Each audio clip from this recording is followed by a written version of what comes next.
ภิกษุทั้งหลายผู้ใดไม่รู้พึงกล่าวว่าจักบัญญัติการมาการไปการจุติการอุบัติหรือว่าความเจริญงามแห่งวิญญาณโดยเว้นจากสังขารเวทนาและสัญญาข้อนี้ไม่เป็นฐานะที่จะมีได้นาภิกษุทั้งหลายถ้าความกำหนัดในรูปทันในขันธ์เวทนาในสัญญาสังขารและสังขารและในวิญญาณอีกอันภิกษุละได้นั้นละความกำหนัดพลันอารมณ์นั้นย่อมขาดลงที่ตั้งแห่งวิญญาณนั้นย่อมไม่มีมั่นคงวิญญาณอันไม่ตรงไม่มีที่ตั้งถาวรนั้นย่อมไม่งอกงามย่อมมีความหลุดพ้นถอนเพราะไม่ปรุงแต่งตอนเพราะหลุดพ้นจึงดำรงเพราะดำรงอยู่จึงยินดีซึ่งยินดีตรงจึงไม่สะดุ้งโหยงไม่สะดุ้งย่อมนิพพานขอถวายความนอบน้อมแด่พระรัตนตรัยมีพระพุทธเจ้าเป็นต้นขอถวายความเคารพพระมหาเถระพระเถรานุเถระเจ้าคณะพระสังฆาธิการทั่วโลกมีพระเดชพระคุณพระธรรมเสนาบดีเจ้าคณะภาค7วัดพระธาตุดอยสุเทพเป็นต้นและขออำนวยพรแด่ท่านผู้ฟังท่านผู้ชมสาธุชนพุทธบริษัททั้งหลายวันนี้รายการธรรมะหลังธรรมวัดเย็นของวัดพระธาตุดอยสุเทพออกอากาศทางสถานีวิทยุพระพุทธศาสนาแห่งชาติและจริยธรรมวัดพระธาตุดอยสุเทพราชวรวิหารมีพ่อครูวรรลบนามวงศ์บรมเป็นผู้อำนวยการอาจารย์พระมหาประสิทธิ์ประสาธิโกเป็นหัวหน้าสถานีและอัตมภาพพระครูปริยัติยานุศาสตร์เป็นผู้บรรยายเป็นประจำทุกวันเวลา 18:40 นาทีถึง 19:10 นาทีโดยประมาณวันนี้ก็เหมือนเดิมบันทึกเสียงล่วงหน้ามาจากวัดโพธิศูนย์ปฏิบัติกรรมฐานของวัดพระธาตุดอยสุเทพไอกุน่าเมืองทานลินประเทศเอสโตเนียซึ่งตอนนี้ก็กำลังพักผ่อนนอนหนาวอยู่ที่บนเกาะอากุน่าแห่งนี้ซึ่งเป็นที่ตั้งของวัดโพธิและเป็นที่ตั้งของศูนย์ปฏิบัติกรรมฐานของวัดพระธาตุดอยสุเทพประเทศเอสโตเนียซึ่งมีที่เดียวในประเทศมีที่เดียวสำหรับทุกเมื่อพูดถึงศูนย์ปฏิบัติกรรมฐานการปฏิบัติธรรมก็มีอยู่เรื่อยๆโดยเฉพาะพระที่จำอยู่ที่วัดนี้ก็เป็นผู้ปฏิบัติกันเองโดยเน้นในเรื่องของการปฏิบัติธรรมอย่างในเดือนกรกฎานี้ ตามปกติก็กำหนด3 เดือนเริ่มตั้งแต่วันที่10นี้ไปเนี่ยไปจนถึงเดือนตุลาก็เป็นการปฏิบัติทั้งตลอด3 เดือนมีพระหลวงพ่อเจ้าอาวาสที่อยู่ที่นี่ซึ่งตอนนี้มีท่านพระอาจารย์ด็อกเตอร์อันดรุสทิตยาโนเป็นเจ้าอาวาส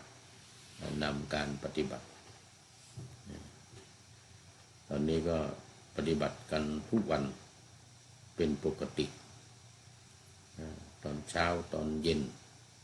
ตอนกลางวันก็ตามอัธยาศัยอย่างตอนเช้านี้ก็ตี 5เป็นต้นมาละจนถึงประมาณ7 นาฬิกาถึง8 นาฬิกาเป็นเวลาฉันเช้าของที่นี่เสร็จแล้วก็ตอนกลางวันนี่ก็ตามอัธยาศัยแต่ส่วนใหญ่ท่านจะมีงานเกี่ยวกับการแปลพระไตรปิฎกอรรถกถาเป็นภาษาเอสโตเนีย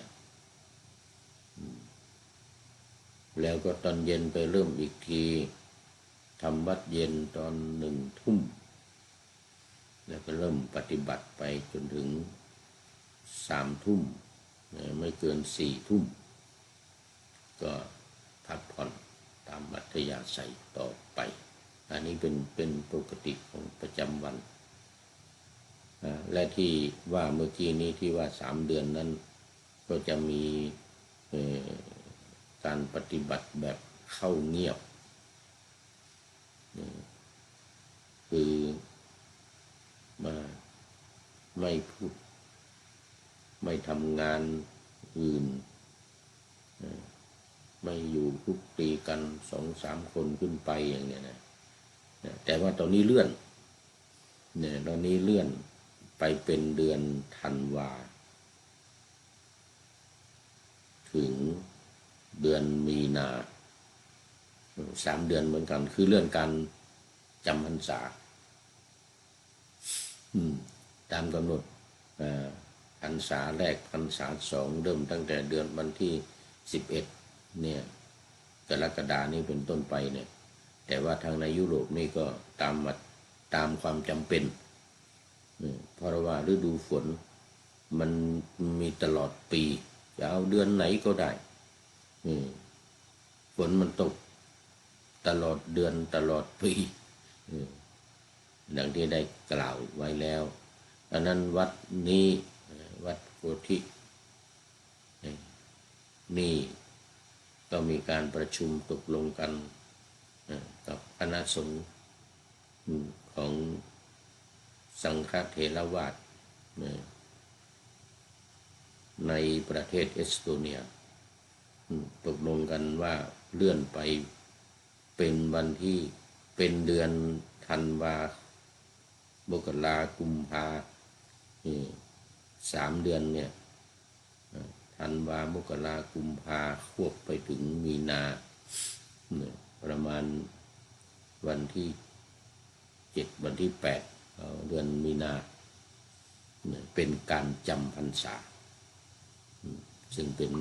หน้าฝนแล้วก็มีความจำเป็นออกไปไหนไม่ได้ในฤดูนั้น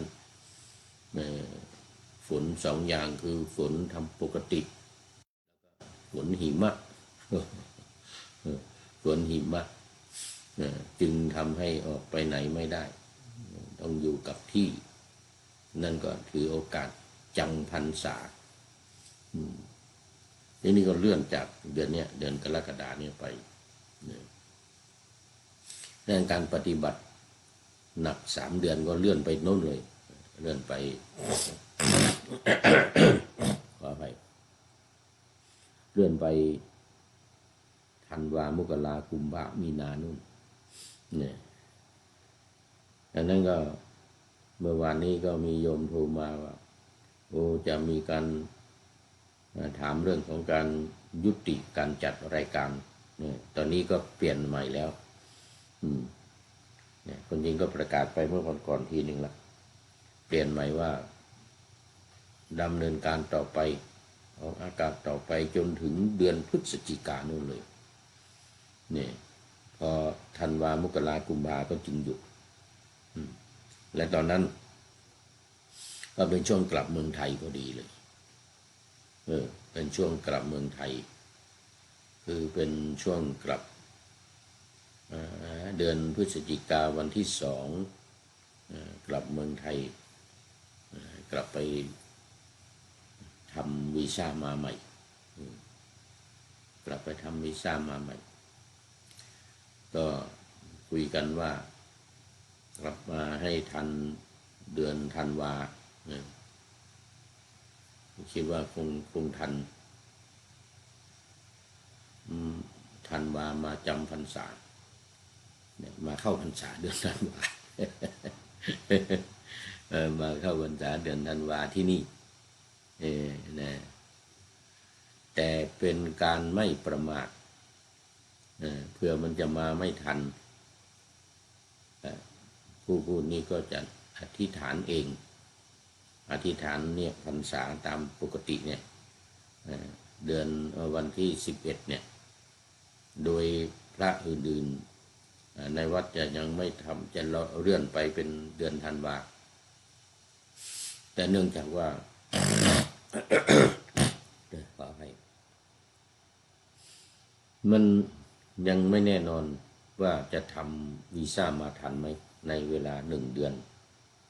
นะหรือแม้2 เดือนก็ตาม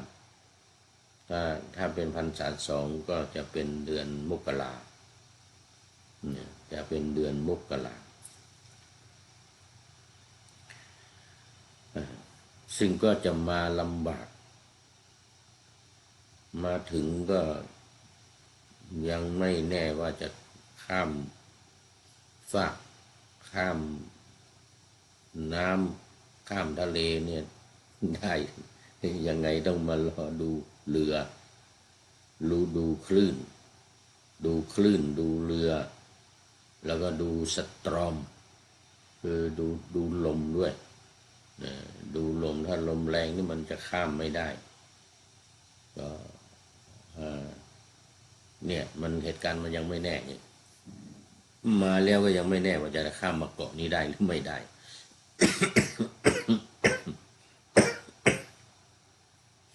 ก็เพื่อความไม่ประมาทป้องกันไว้ก่อนก็จะอธิษฐานพรรษาเองเข้าจำพรรษานี่แหละตั้งแต่วันที่11นี้ไปเนี่ยพรรษาแรกนี่แหละอย่าถึงตุลาออกพรรษาก็เดือนพฤศจิกายนก็กลับไปแล้วมาก็อย่างว่าเนี่ยมันยังไม่แน่ว่าจะทำวีซ่ามาภายในเดือน2 เดือนทันหรือไม่ทันอย่างเมื่อครั้งก่อนก็โอกะว่า3 อาทิตย์ปาเข้าไปเดือนกว่าไม่ต้องไปทำวีซ่าที่ประเทศอินเดียต้องไปทำวีซ่าที่ประเทศอินเดียไม่ได้ทำในเมืองไทยเพราะว่าสถานทูตของเอสโตเนียนี่อยู่ที่ประเทศอินเดียดังนั้นก็จะต้องไปแล้วก็จะต้องไปทำที่ประเทศอินเดียเหมือนเดิมเนี่ยมาทันก็ทันไม่ทันก็ไม่เป็นไรเพราะเราจำพรรษาไว้ก่อนแล้วเนี่ยเราจำพรรษาไว้ก่อนแล้วเอาตามปกตินี่แหละคนเดียวอธิษฐานคนเดียวเข้าพรรษาคนเดียว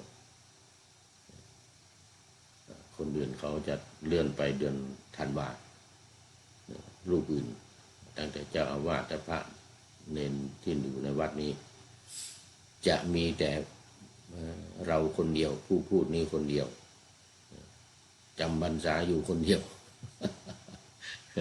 อธิษฐานเองจำพรรษาเองเพื่อ ป้องกันเพื่อไม่ประมาทเป็นการไม่ประมาทป้องกันว่ามันจะมาทันหรือไม่ทันเดือนธันวาเนี่ยธันวาหรือมกราเนี่ยนะแล้วมาแล้วจะข้ามเกาะได้หรือไม่จะข้ามน้ำมาเกาะได้หรือไม่มันก็ยังไม่แน่เพราะว่าฤดูนั้นเนี่ย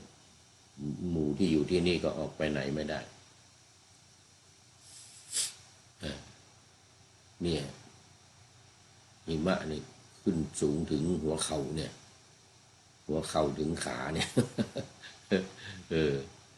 จะเข้ามาได้ไหมนี่มาไม่ได้ถึงมาก็อาจจะนู่นต้องอยู่ฝั่งนู่นฝั่งธานลินนู่นต้องอยู่ฝั่งธานลินคงจะอาจจะแม้ทำวีซ่าได้ก็อาจจะตัดสินใจยังไม่มาเพราะมันเข้าไม่ได้ก็คงจะต้องเป็นมีนาเมษาคือต้องสืบดูก่อนว่าเรือที่จะข้ามเนี่ยมันมีเดือนไหนยังไงบ้างนี่อย่างตอนนี้เดือนกรกฎาสิงหาเนี่ยที่นี่เขาจะมีตารางมีกำหนดไว้เลยว่าวันไหนมีเรือวันไหนไม่มีเรือเดือนสิงหากันยาเนี่ยเดือนสิงหานี่จะมีเรือเนี่ยวันที่นี้โดยเฉพาะวันพุธนี่จะไม่มีเรือเลยเป็นประจำเลยทุกเดือนมาเดือนกันยาสิงหากันยาตอนนี้คุยกันกำหนดการหล่อเทียนพรรษาที่ซึ่งกำหนดไว้แล้ววันที่7กันยายนเนี่ยตอนนี้ก็ยังไม่แน่อีกแล้วเพราะว่ามันไม่มีเรือมันมีเรือก็มีอยู่เที่ยวเดียวแล้วก็มีเหตุการณ์หลายอย่างซึ่งอาจจะมีการเปลี่ยนแปลงและเปลี่ยนแปลงเป็นวันไหนเนี่ยอาจจะมาเดือนสิงหาแล้วก็เป็นวันที่เท่าไหร่อันนี้จะต้องหากำหนดการกันอีกทีหรือจะวันที่7เหมือนเดิมนะตอนนี้ขอต้อนรับอาจารย์ประเสริฐคุณโยมประเสริฐเสริมสุขนมัสการครับว่างั้นนะนี่มาจากกรุงเทพมหานครพลาดรายการหลายวันว่างั้นนะไม่เป็นไรพลาดรายการหลายวันรายการนี้ก็กำลังเริ่มมาทำ3 วันวันนี้เองนี่เริ่มมาทำ3 วันวันนี้ทำจริงๆก็เมื่อวานนี่แหละเมื่อวันซืนก็ตอนกลางคืนอยู่2 รายการกันนั่นเองคุณโยมประเสริฐเสริมสุขบอกว่า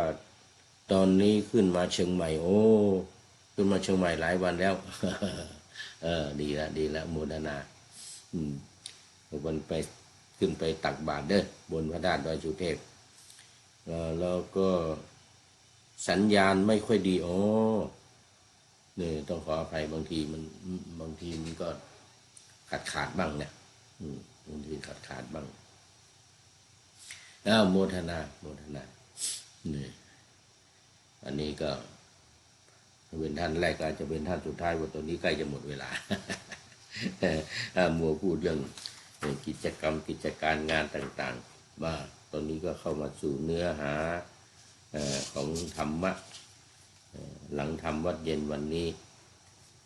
ซึ่งสืบทอดมาจากเมื่อวานในหัวข้อว่าที่ตั้งอาศัยของวิญญาณที่ตั้งอาศัยของวิญญาณเมื่อวานนี้ก็พูดมาถึงตอนที่ว่าอาศัยรูปเวทนาสัญญาสังขารวิญญาณก็คอยสังขารรูปเวทนาสัญญาสังขารนี่แหละจึงเป็นที่ตั้งของวิญญาณถ้าไม่มีรูปไม่มีเวทนาไม่มีสัญญาไม่มีสังขารเนี่ย วิญญาณก็ตั้งอยู่ไม่ได้โดยเฉพาะรูปโดยเฉพาะรูปแล้ววันนี้เราก็มาต่อบทสรุปดังได้ปะหน้าธรรมะไว้ว่าภิกษุทั้งหลายผู้ใดไม่รู้พึงกล่าวว่าจักบัญญัติการมาการไปการจุติการอุบัติหรือว่าความเจริญงามแห่งวิญญาณโดยเว้นจากสังขารเวทนาและสัญญาข้อนี้ไม่เป็นฐานะที่จะมีได้นาภิกษุทั้งหลายถ้าความกำหนัดในรูปพรรณในขันธ์เวทนาในสัญญาและสังขารและในวิญญาณอีกอันภิกษุละได้นั้นละความกำหนัดพลันอารมณ์นั้นย่อมขาดลงที่ตั้งแห่งวิญญาณนั้นย่อมไม่มีมั่นคงวิญญาณอันไม่ตรงไม่มีที่ตั้งถาวรนั้นย่อมไม่งอกงามย่อมมีความหลุดพ้นถอนเพราะไม่ปรุงแต่งตอนเพราะหลุดพ้นจึงดำรงเพราะดำรงอยู่จึงยินดีซึ่งยินดีตรงจึงไม่สะดุ้งโหยงไม่สะดุ้งย่อมนิพพานนี่เป็นบทสรุปของเรื่องที่ตั้งของวิญญาณ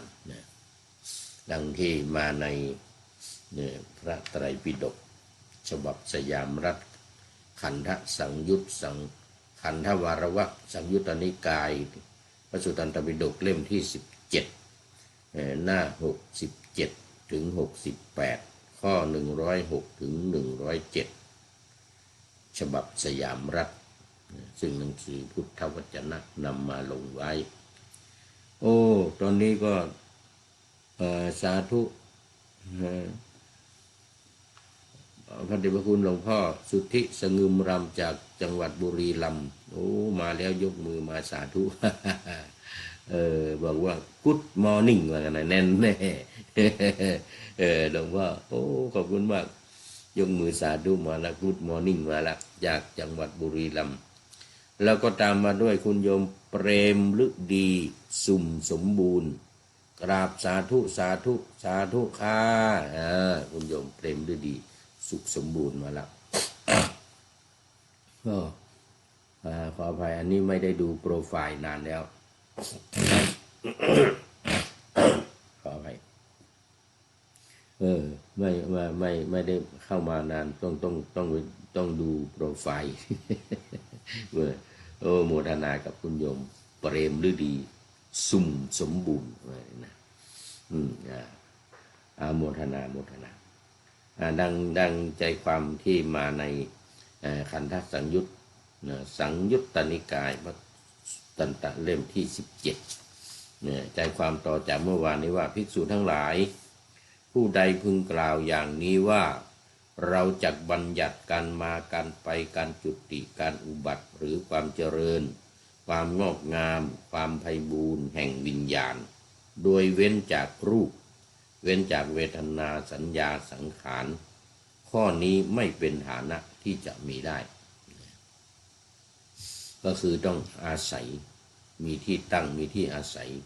คือรูปร่างกายของเรานี้แล้วเวทนาความรู้สึกสัญญาความจำสังขารการปรุงจิตนี่ต้องอาศัย4อย่างนี้วิญญาณจึงจะอยู่ได้ภิกษุทั้งหลายถ้าความกำหนัดในรูปธาตุในเวทนาธาตุในสัญญาธาตุในสังขารธาตุในวิญญาณธาตุเป็นอันภิกษุละได้แล้วเพราะละความกำหนัดได้ อารมณ์ย่อมขาดลงที่ตั้งแห่งวิญญาณย่อมไม่มีวิญญาณอันไม่มีที่ตั้งนั้นย่อมไม่งอกงามหลุดพ้นไปเพราะไม่ปรุงแต่งเพราะหลุดพ้นไปจึงดำรงอยู่เพราะดำรงอยู่จึงยินดีพร้อมเพราะยินดีพร้อมจึงไม่สะดุ้งเมื่อไม่สะดุ้งย่อมปรินิพพานเฉพาะตนเธอย่อม ทราบชัดว่าชาตินี้สิ้นแล้วพรหมจรรย์อยู่จบแล้วกิจที่ควรทำเสร็จแล้วกิจอื่นเพื่อความเป็นอย่างนี้มิได้มีอันนี้ก็เป็นเนื้อหาสาระที่มาในพระไตรปิฎกสรุปในเรื่องของที่ตั้งหรือที่อาศัยของวิญญาณก็คือรูปเวทนาสัญญาสังขาร3 อย่างนี้4 อย่างก็ไว้รูปเวทนาสัญญาสังขาร4 อย่างเป็นที่ตั้งเป็นที่อาศัยของวิญญาณถ้าไม่มีเนี่ยรูปเวทนาสัญญาสังขารนี้วิญญาณก็อยู่ไม่ได้มีไม่ได้แต่เมื่อมีการละมีการไม่ยึดนะการละนี่หมายถึงว่าการไม่ยึดติดในรูปไม่ยึดติดในวิญญาณเข้าไปในเวทนาในสัญญาในสังขารเนี่ยทั้ง3 อย่างเนี่ยวิญญาณก็เป็นอิสระหรือจิตเนี่ยวิญญาณซึ่งอยู่กับจิตเนี่ยก็เป็นอิสระไม่เป็นทุกข์นั่นเองไม่มีความกำหนัดไม่มีราคะในเรื่องของรูปเวทนาสัญญาสังขารก็หลุดพ้นเมื่อหลุดพ้นเนี่ยจิตหรือวิญญาณนี้ก็ดำรงอยู่ได้โดยเป็นอิสระ ทั้งที่อาศัยรูปเวทนาสัญญาสังขารนี้อยู่แต่ไม่ยึดติดไม่ยึดมั่น